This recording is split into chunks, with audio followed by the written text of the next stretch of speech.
Hello students, welcome to EPG Pathshala. I am Dr. Savita Yadav from All India Institute of Medical Sciences. Today we are going to talk on module Ion Exchange Chromatography, Principle, Methodology and Applications from paper Techniques in Molecular Biophysics 1. What are we going to learn from this module?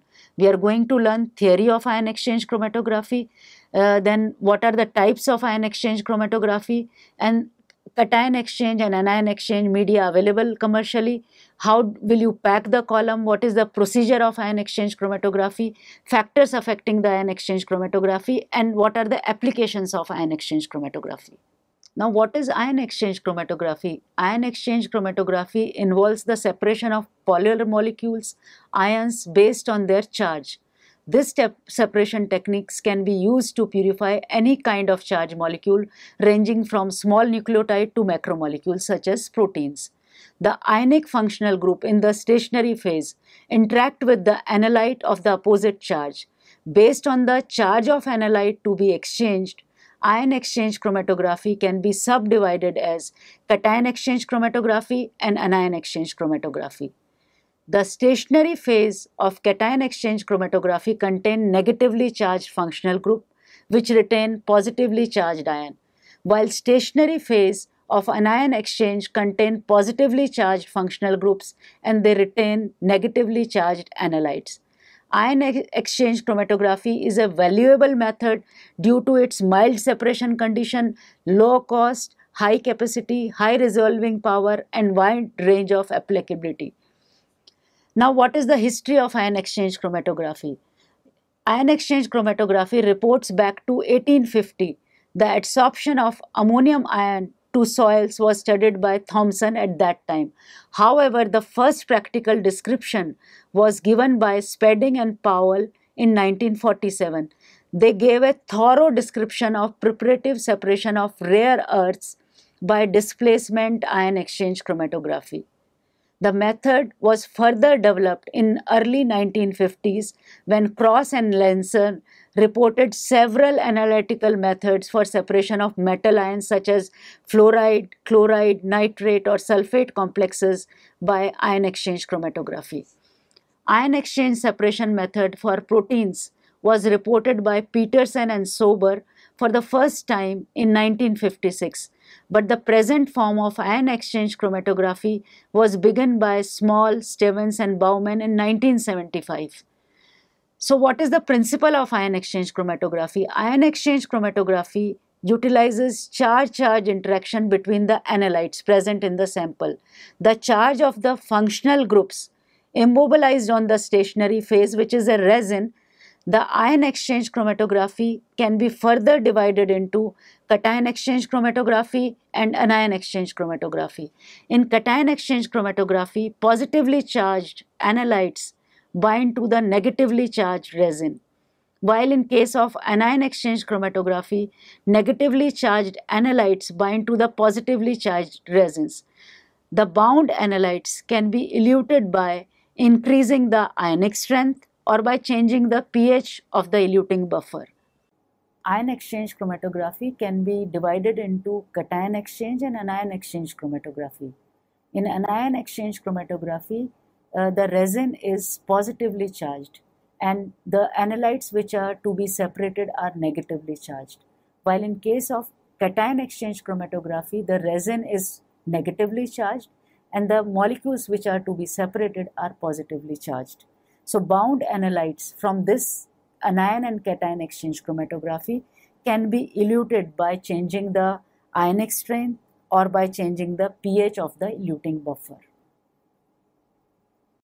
Ion exchange media is an insoluble matrix with covalently attached charge group.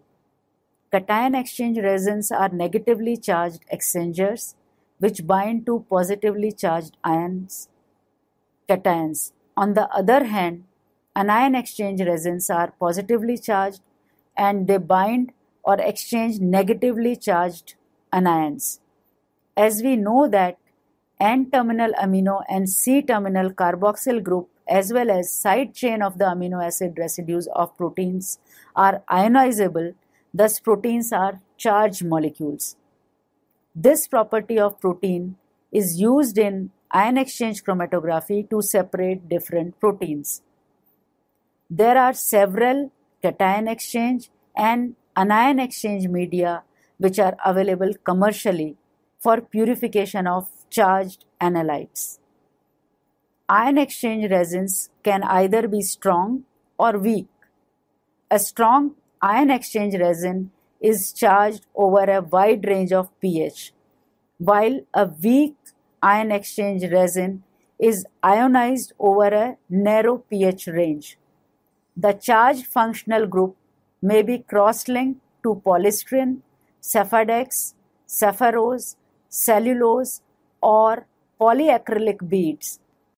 This table shows the ion exchange media. There are different type of ion exchange media is available commercially. First is strong cation exchanger. Strong cation exchanger contains sulfonic acid as a functional group, and this is commercially available as high S macropap, while weak cation exchangers have functional group as carboxymethyl cellulose, and this is commercially available as CM Sephadex. Strong anion exchangers have functional group as quaternary ammonium, and they are available again commercially as resource TMQ macropap 25Q. And weak anion exchangers has functional group as DAE, diethyl aminoethyl, and they are available commercially as DAE FSL A50, DAE cellulose, or macroprep DAE. Figure on your screen shows chemical structure of common ion exchange media. First is Q anion exchanger, then DAE anion exchanger, S anion exchanger, and CM anion cation exchanger. Q and DAE are anion exchanger, S and CM are cation exchanger. Q is strong anion exchanger and DAE is weak anion exchanger. S is again strong cation exchanger and CM is weak cation exchanger. Now let us see how to pack a column. For packing a column, 3 steps are required. First is swelling of the gel, another is packing of the column, and third one is equilibration of the column. So let us start with swelling of the gel. What you have to do, add appropriate amount of filtered double distilled water to swell the beads as per manufacturer's recommendations. Once the gel has swollen and it is settled in the bottom of the beaker, decant the distilled water from the top. Then add appropriate buffer to the gel. Mix it gently, but do not use magnetic stirrer for mixing. If you use magnetic stirrer for mixing, it will break the beads. Now wait for it to settle down. Decant and resuspend the gel in equal volume of buffer and degas the gel in order to remove trapped air. All the buffers and gels has to be degassed to avoid air bubble formation, since it will cause uneven packing of the column and will give rise to poor resolution. Now how will you pack the column? You have already swelled the gel. Now that swelled gel has to be mounted into the column. So what you have to do, you have to mount the glass column vertically on a metal stand and adjust the bottom of the adapter. Add some buffer onto the empty column and allow it to pass through the outlet tube, so that if any trapped air bubble is there in the path, that can be removed. Now once the air bubble has been removed, you have to block the outlet tubing, and once you have blocked the outlet tubing, you have to pour the gel slurry to fill the column up to the required height with the help of glass rod. To avoid introduction of any air bubbles, glass rod should be used in such a way that it touches the inner wall of the column. Now allow the resin to settle down and put the top adapter. Now you have already packed the column. After packing the column, you have to equilibrate the column. So for equilibration, you have to attach the top of the tubing to the peristaltic pump and buffer reservoir and put the bottom tubing to the waste. Adjust the operating pressure according to the manufacturer's recommendation for the gel matrix. Choose the buffer as per your purification needs and equilibrate the column with at least 2 to 3 volumes of this buffer. Let us see the process of ion exchange chromatography. Process of ion exchange chromatography can be divided into three parts like buffer selection, sample preparation and loading, flow rate and elution. The buffer selection is an important part to achieve good separation in ion exchange chromatography. Buffer should be selected in such a way that its ionic strength and pH are well matched with protein activity and stability. The pH should not disturb the binding of proteins of interest to the resin. pH should not be too low or too high that it may interfere with elution and require high ionic strength for elution. This can cause precipitation of proteins and thus should be avoided. At an ionic strength around 0.1 molar, proteins often start to detach from ion exchange resin, about 0.5 to 1 pH units away from their pI. Thus, pH of the buffer should be at least 0.5 to 1 pH unit below the pI of the protein to be separated. When using a cation exchanger, or 0.5 to 1 pH unit above the pI when using an anion exchanger. Commonly used buffer in cation exchange include citrate, HEPAS, MES and phosphate buffers. N-methylene piperazine, bistris, tris, phosphate and piperidine buffers are usually used in anion exchange chromatography. For sample preparation and loading, the sample should be diluted. It should be free of salt as it increases the efficiency of binding. It should be prepared in the same buffer in which the column is equilibrated. If a sample has high salt concentration, it should be diluted with equilibration buffer prior to loading onto the column. This will lower the salt concentration so that it does not hinder functional group binding of analyte. The sample should be clear, free of any debris. Therefore, it should be filtered prior to loading. The concentration of sample loaded should not exceed 20 mg per ml of protein or substance to be analyzed. Sample should be loaded directly to the column via the peristaltic pump. If it is loaded with syringe, the surface of gel should not be disturbed. The amount of sample that can be loaded on column depend on binding ability of the resin. The total amount of protein should not exceed the total binding capacity of the resin packed in the column. Ideally, the flow rate should not be slow when loading the column. As it will help better binding. Washing of column and elution of bind proteins can be done comparatively at a higher flow rate. Now once you have bound your sample, you have to now elute your sample. So once optimum binding has been achieved, the column has to be washed 2 to 3 bed volumes with the equilibration buffer to completely remove unbound contaminants. The bound proteins can be eluted using high salt concentration in the equilibration buffer. Either by gradient, you can use gradient of 0.1 molar to 0.5 molar NaCl, or you can use step elution, stepwise, means first you take 0.1 molar NaCl, elute your protein, then take 0.3 molar NaCl, then you can take 0.5 molar NaCl in stepwise and then elute your protein or molecules.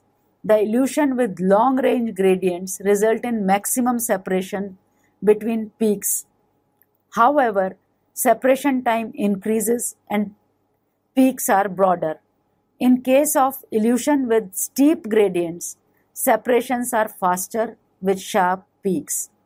However, resolution may be low as peaks are eluted close to each other. Alternatively, buffer with varying pH can also be used to elute bound proteins. After completion of each run, the column should be washed thoroughly with high salt concentration to remove any analyte left in the gel. Therefore, it should be done at least 2 to 3 bed volumes of the buffer to wash the column properly for preserving for next use. Figure on screen shows the process of ion exchange chromatography by schematic representation. You can see a small column. This column, it is with resin, and column has got two adapters. Adapters are should be put in such a way that there is no gap between resin and the adapter, because if you put some gap between the adapter and resin, it will dilute the sample. And tubing are also there on the top and bottom. The length of the tubing should be small, so it do not dilute your sample or it do not mix your peaks. So this is about column. Now this column is attached to the peristaltic pump, because whatever you load or wash, you have to control the flow rate. So for controlling the flow rate, it is attached to the peristaltic pump. So by peristaltic pump, you can do washing, equilibration and sample loading by controlled flow rate. So you have to attach buffer in the beginning so that you can equilibrate the column. Once it is equilibrated, what you can do is you can put your sample which is to be loaded. So once sample is loaded, you can again remove sample and put again buffer so that whatever contaminants are there in this column can be washed out. Because in the column only things, suppose you are using cation exchanger, so only molecules which are binding to cation exchanger should remain, rest should be washed out. So you have to wash the column properly after binding of your sample. Once your sample is bound, next step is elution. So for elution, again now you have to remove your buffer from the peristaltic pump. You have to put sodium chloride, a salt solution, in either in a gradient of, say, you can say 0.1 molar to 0.5 molar.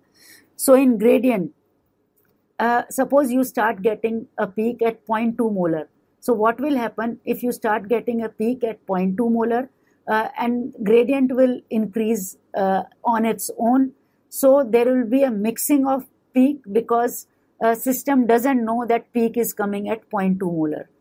So to avoid this mixing of peak, what you can do, you can use step gradient. In step gradient, what you have to, stepwise elution. In stepwise elution, you can take 0.1 molar, elute completely with 0.1 molar, and then you can take 0.2 molar, and suppose at 0.2 molar your peak starts coming, then you can keep on adding 0.2 molar NaCl to the column till the peak ends. So this is how you can improve your ion exchange efficiency by using step gradient. Then the column is attached to the fraction collector for collecting the fractions.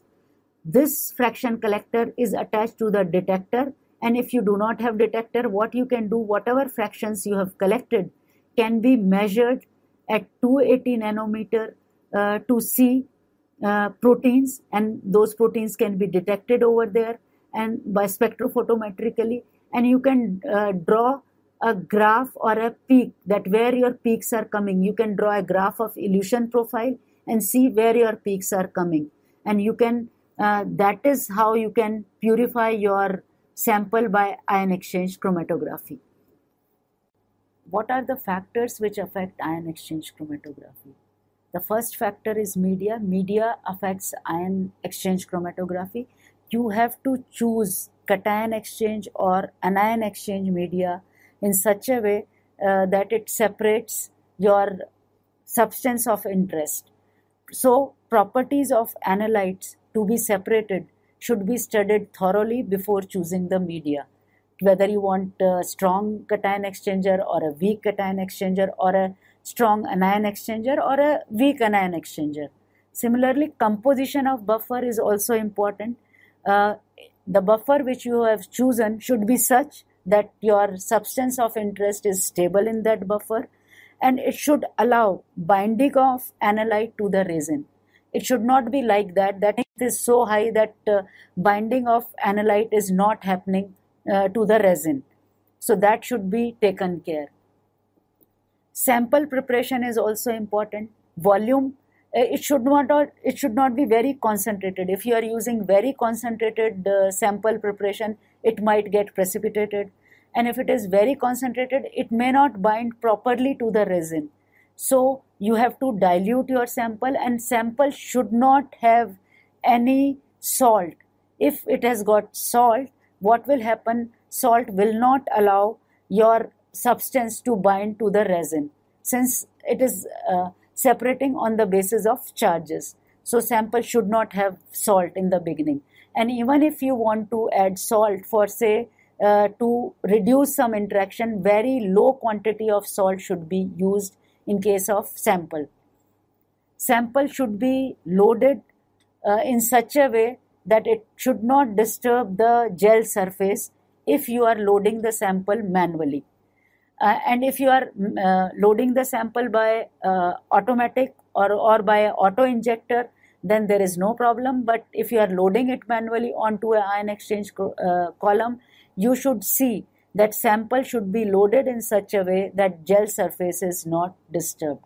If gel surface is disturbed, its binding will be in zigzag fashion, and if it is in zigzag fashion, the elution will also be affected. Similarly, flow rate also play an important role. If you use a very high flow rate, say 36 ml per minute or say 24 ml per minute in case of ion exchange chromatography, if you are using very high flow rate for binding, it is possible that your sample may not bind efficiently to the gel. And suppose even if it is bound, and if you are eluting it at a very high flow rate, again it may not get separated. You will get low resolution. So flow rate should be such that the binding and elution is efficient, is optimized, is maximum. The length of the tubing, which is of the column and through which your sample is passing through after separation, should also be small. Suppose if you have taken a long tubing, your column has separated your compound in a very efficient manner, but when it is coming out to go into the fraction collector, the length of tubing is big. What will happen? It will again mix over there. So the whole purpose of separation of your compound by ion exchange chromatography will be defeated, because even after separation, the length of tubing is very big and it is getting mixed over there. So length of the tubing which is attaching fraction collector should also be very small. Fraction size also play an important role. Suppose you are collecting fractions, and suppose you have a compound. Suppose I take an example of a protein, and two protein which you are going to separate through ion exchange chromatography are having pi very near to each other. If their pi is very near to each other, definitely they'll elute very near to each other. Suppose if you have taken a fraction size which is more, say 2 ml or 3 ml, so peaks which were separated over there, which were very nearby, are mixing, since you have taken a very big fraction size. So fraction size should be minimum, so that even the proteins which are having pi nearby also get separated through ion exchange chromatography. So to summarize, the factors which are affecting ion exchange chromatography are media, composition of buffer, sample preparation, sample loading, flow rate, length of the tubing, and fraction size. Now let's see where ion exchange chromatography is applied. Ion exchange chromatography is widely used in water treatment plants, food and chemical industries, pharmaceuticals, and research. In water treatment, this method is widely applied for water softening, demineralization, and dealkalization. Additionally, ion exchange technique is used for selective removal of contaminants from underground water. In food industry, it is used for whey demineralization, acid and color removal from the fruit juices, and to concentrate polyphenols. In chemical industry, it is commonly used for recovery and removal of metals, production of chlorine, and purification of hydrogen peroxide, etc. And in pharmaceuticals industry, ion exchange chromatography is routinely applied for purification of antibiotics and other drugs. It is also used widely in research. It is applied for purification of various molecules, including protein, nucleotide, and small molecules.